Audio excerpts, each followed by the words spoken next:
Hello, knife lovers. Welcome to Knife Delights, a place where friends can gather and discuss all things knives.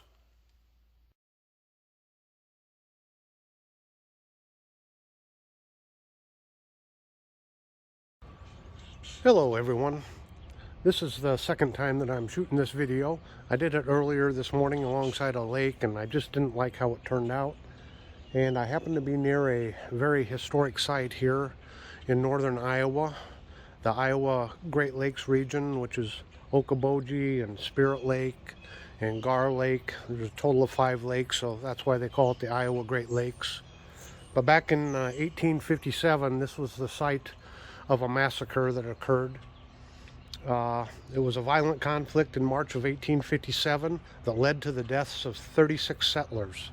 Survivor Abby Gardner, 13 years old at the time of the massacre, returned to Arnold's Park and purchased the cabin and surrounding land in 1891, operating it as a tourist attraction until her death in 1921.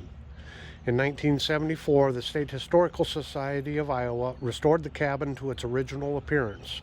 The 4 corners of the cabin are the original oak logs and sit on their original location.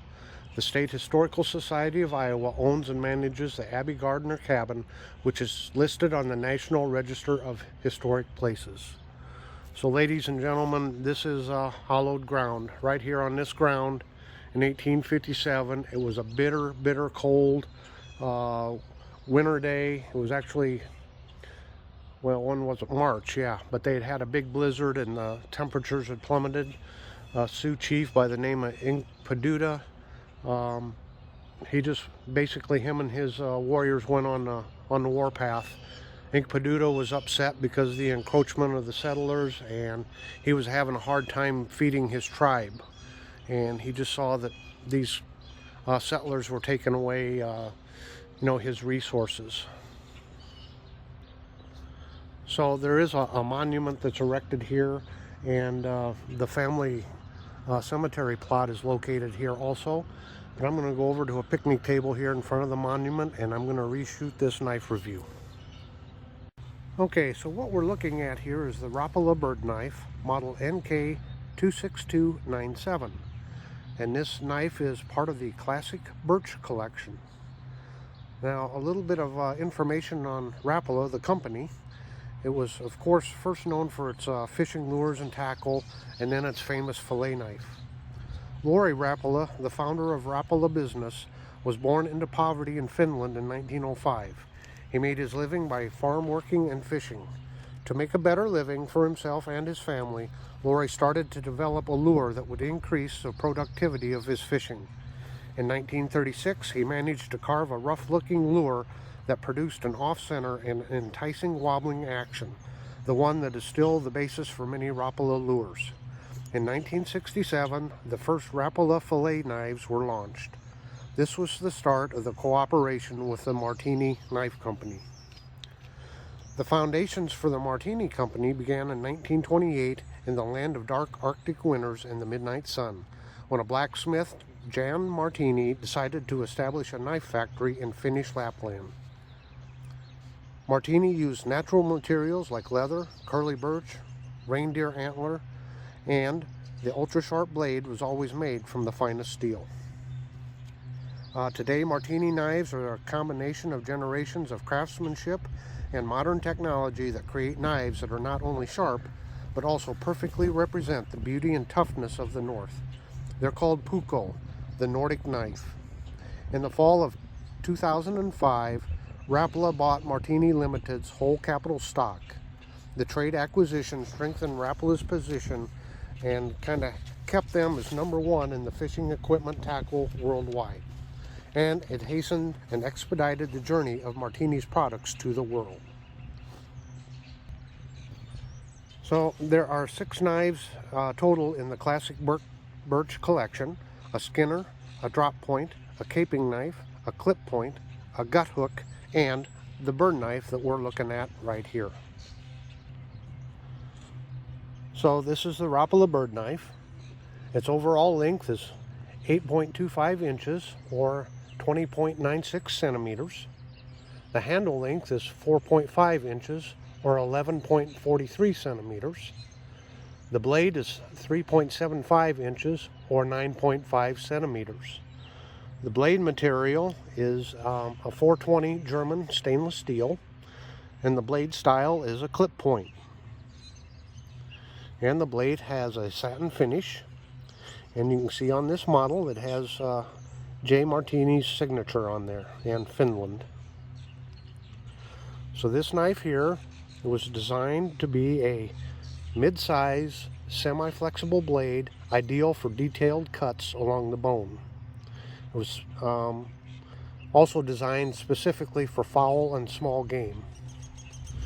It does have a through tang, as they call it, through tang construction.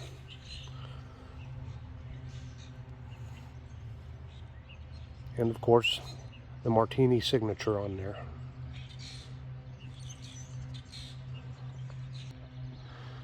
Now the knife does come with this leather sheath, and it's a nice looking sheath. It's got some nice deco, or some nice artwork there on the front of it. The stitching appears to be pretty good.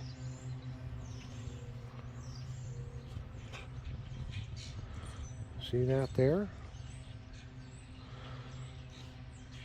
Got some really nice brass rivets. Give it a little extra strength. And it does appear to have a drain hole there. Right there we go. So, you know, it's not top quality leather, but it's a decent leather.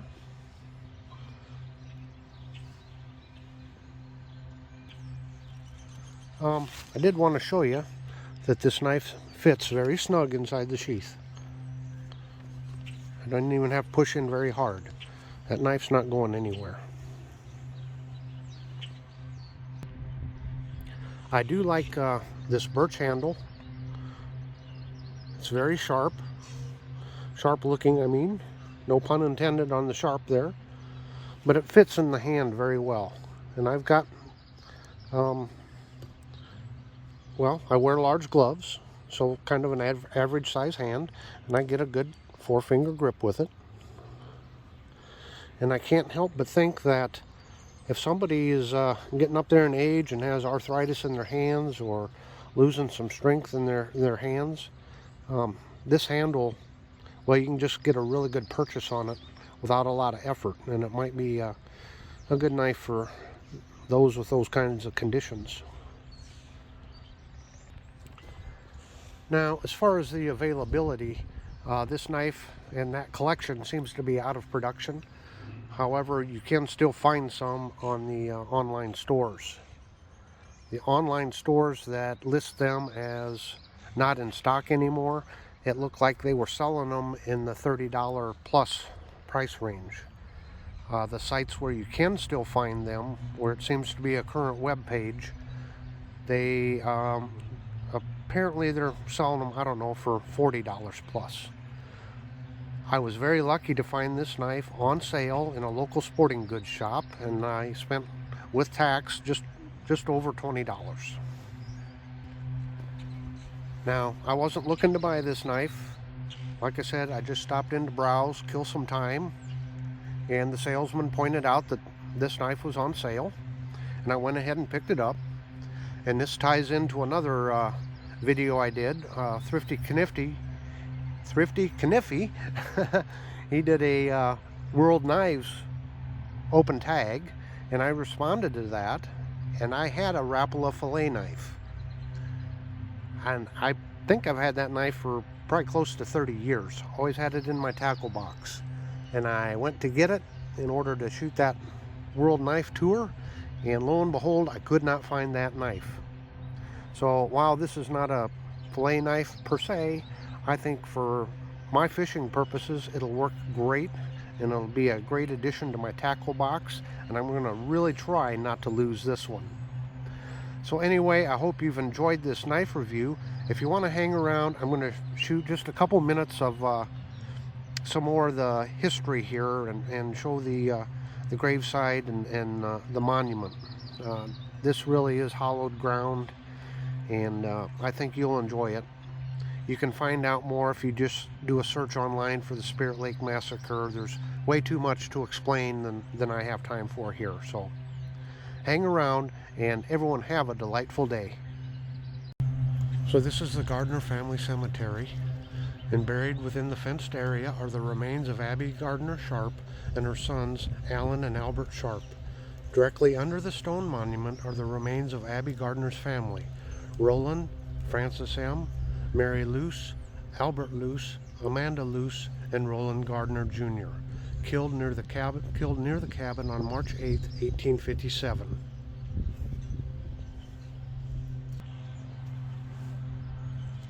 And here you can see the stones from Abby and her two sons, and then off in the right side there, the stone monument. So this is the back side of the memorial bench that's in the plot, and across the top it reads, Abigail Gardner Sharp, orphaned, enslaved by hostile Sioux, she lived to embrace in Christian benevolence the American Indian and all mankind.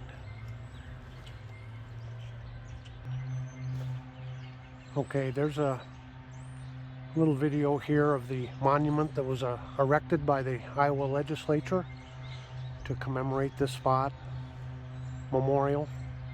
At the base, right in front here, you can see there's another wrought iron fence there.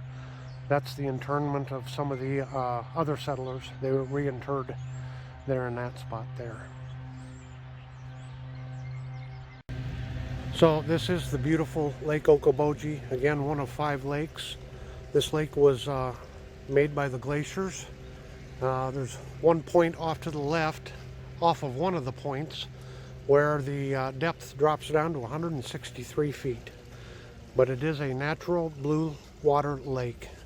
And this lake, along with Spirit Lake and Upper and Lower Gar and that, they're just beautiful.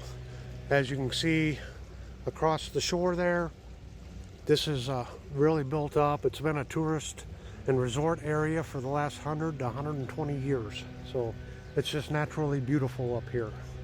So I hope you've enjoyed this review, and I just couldn't pass up the chance to talk about a little bit of history here also. I hope you've enjoyed that.